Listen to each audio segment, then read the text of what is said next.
Hello children, आज मैं fifth class के लिए लेके आई हूँ chapter number 2 migration of families. Migration means एक जगह से दूसरी जगह चले जाना। बच्चों, बहुत सी फैमिलीज ऐसी होती हैं जिनको किसी भी कारण से एक जगह से दूसरी जगह जाना पड़ता है। और नॉट इवन फैमिलीज, इवन कभी कभी किसी वन पर्सन को भी जो है अपने घर को छोड़ के दूसरी जगह पे जाके रहना पड़ता है। आप लोगों ने देखा होगा आजकल वो अधिकतर बच्चे यही करते हैं कि पढ़ाई के लिए बाहर जाते हैं या जॉब करने के लिए बाहर जाते हैं और वो अकेले वहाँ पे बाहर रहते हैं। तो बच्चों, अब यही सब चीज़ें हम इस चैप्टर में पढ़ने वाले हैं। देखिए, there are many families which migrate from one place to another place. बहुत सी ऐसी फैमिलीज है बच्चों जो एक जगह से दूसरी जगह चली जाती है। One such family is Santosh family, और इनमें से एक फैमिली संतु की भी है। Santosh family lived in a village and their main occupation was agriculture. Santu की फैमिली जो है बच्चों, उनका मेन ऑक्यूपेशन क्या है? एग्रीकल्चर है, जो कि गांव में रहती है। But his family had to face a big trouble due to a drought in their village.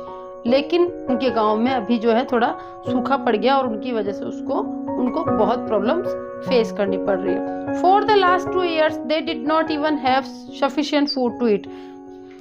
पिछले 2 साल से उन्होंने ढंग से खाना भी उनको नहीं मिल पाया। That is why Santosh migrated to his nephew's village with his family and cattle. इसलिए संतु की फैमिली जो है बच्चों, वो अपने नेफ्यू के गांव में चली गई और अपने पशुओं को भी वहां पे लेके चले गए। वो there he arranged for a small accommodation on rent and started searching for some occupation. वहां पे उन्होंने अपना जो है छोटा मोटा कुछ अरेंजमेंट किया और किराए से रह के वहां पे अपने लिए कुछ काम धंधा ढूंढने लग गए वो। आफ्टर अ फ्यू डेज, कुछ दिनों बाद, he got work there and therefore he started living in that village with his family. तो कुछ दिनों बाद क्या, उन्होंने अपना वहाँ पे काम स्टार्ट किया और वो अपनी पूरी फैमिली के साथ में वहाँ पे रहने लगा।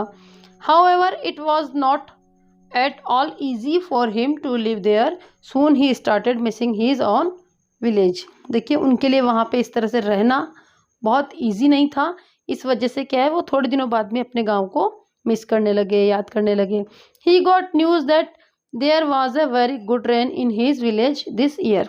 अब उनको कहीं से खबर मिली बच्चों कि इस साल उनके गांव में बहुत अच्छी बारिश हो गई है। देयरफॉर, बच्चों देयरफॉर का मतलब होता है इसलिए।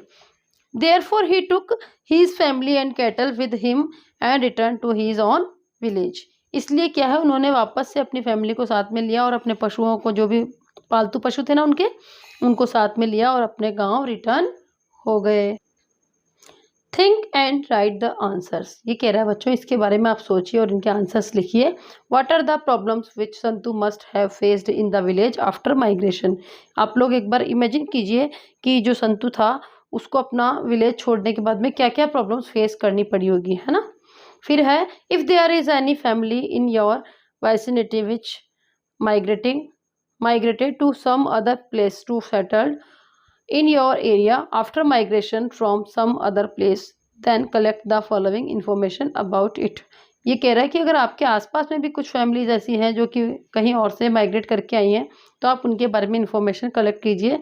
The family migrated to from which place, मतलब वो फैमिली कहाँ से आई है और किस जगह से वो बिलोंग करती हैं।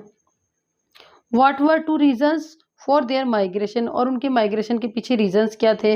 How many members are there in their family, और उनकी फैमिली में कितने मेंबर्स हैं। हु हेल्प्ड देम, और ऐसी कंडीशन में उनकी हेल्प किसने की। इन सब सवालों के जवाब आप बच्चों ढूंढ सकते हैं। Dheeraj has a son and a daughter. देखिए, धीरज नाम का एक व्यक्ति है और उसके जो है एक सन है और एक डॉटर है। He was working in a village on the basis of daily wages, और वो जो है गांव में डेली वेजेस पे। बच्चों, डेली वेजेस का मतलब क्या होता है कि डेली काम करना और उनको उस काम के बदले डेली कुछ मेहनत आना मिलना, उसको बोलते हैं डेली वेजेस। तो वो जो धीरज नाम का व्यक्ति है वो गाँव में डेली वेजेस पे काम किया करता था। He son was studying in 12th standard and his daughter was in 10th standard. देखिए, जो उसका जो सन था वो 12th स्टैंडर्ड में था और उनकी जो डॉटर थी वो 10th स्टैंडर्ड में थी। When his son passed the senior secondary examination, then Dheeraj decided to send his son to the city for his higher studies. देखिए, जब धीरज के बेटे ने सीनियर सेकेंडरी पास की, यानी 12th क्लास पास की, तो धीरज ने डिसाइड किया कि वो अपने बेटे को बाहर शहर में पढ़ाई के लिए भेजेगा। He thought that if his son went to live in the city away from his family for studying, then the expenditure of the family would increase. देखिए, वो कह रहा है कि उसको लगा ऐसा, उसने सोचा कि अगर उसका बेटा बाहर पढ़ाई करने के लिए जाता है, शहर में पढ़ाई करने के लिए जाता है, तो घर पे जो है खर्चे का और बोझ बढ़ जाएगा। And when his daughter completes her school education after 2 years, और जब उसकी डॉटर 2 साल के बाद जो अपनी पढ़ाई कंप्लीट करेगी, then he will have to send her also, वो उसके बाद में उसको भी बाहर भेज देगा, to the city for her higher education, मतलब उसको भी वो सिटी भेज देगा उसकी हायर एजुकेशन के लिए। Therefore he decided that as he was working on daily wages in his village, he will migrate with his family to the city and do the similar work three there also। उसने क्या सोचा कि अगर मैं, देखिए उसने सोचा कि अभी 2 साल बाद मेरी बेटी भी पढ़ाई कर लेगी, उसकी भी हायर सेकेंडरी पूरी हो जाएगी, तो उसको भी मुझे बाहर भेजना पड़ेगा। तो देखिए डबल हो गया उसके ऊपर, जो उसके एक्सपेंडिचर थे उस पर डबल हो गए। अब उसमें क्या था, उसको लगा कि इससे अच्छा तो होगा कि मैं बाहर शहर में जाके यही काम मैं बाहर शहर में जाके करूँगा, तो मुझे इनकम ज़्यादा मिलेगी, है ना। When he moved to the city, जब वो सिटी की तरफ जाता है, he faced a lot of troubles, उसको जो है बहुत सारी ट्रबल्स का सामने करना पड़ता है। In getting a house on rent, जैसे उसको किराए पे मकान ढूंढने में दिक प्रॉब्लम होती है। As the rental charges in the city are very high, जैसा कि आप जानते हैं बच्चों, शहर के अंदर जो घर का जो मकान किराए का होता है उसमें बहुत ज़्यादा उसका रेंट होता है। He took a room on the rent for far away from the main city, अब उसने क्या है मेन सिटी से थोड़ा दूर लिया घर। क्यों लिया दूर उसने, ताकि उसको किराया कम देना पड़े, क्योंकि जो मेन सिटी होगी बच्चों वहाँ पे रेंट ज़्यादा होगा। His family members had to accommodate themselves in that room for all their activities like living together, sleeping, cooking, etc. अब जो उनकी फैमिली थी उनको उसी एक कमरे में उनको गुजारा करना पड़ता था बच्चों, चाहे वो सोना हो उनको, चाहे वो खाना बनाना हो, चाहे रहना हो, जो भी काम करना हो वो उसी में करते थे। His neighbors were also new for him and he had to make more efforts of daily labor।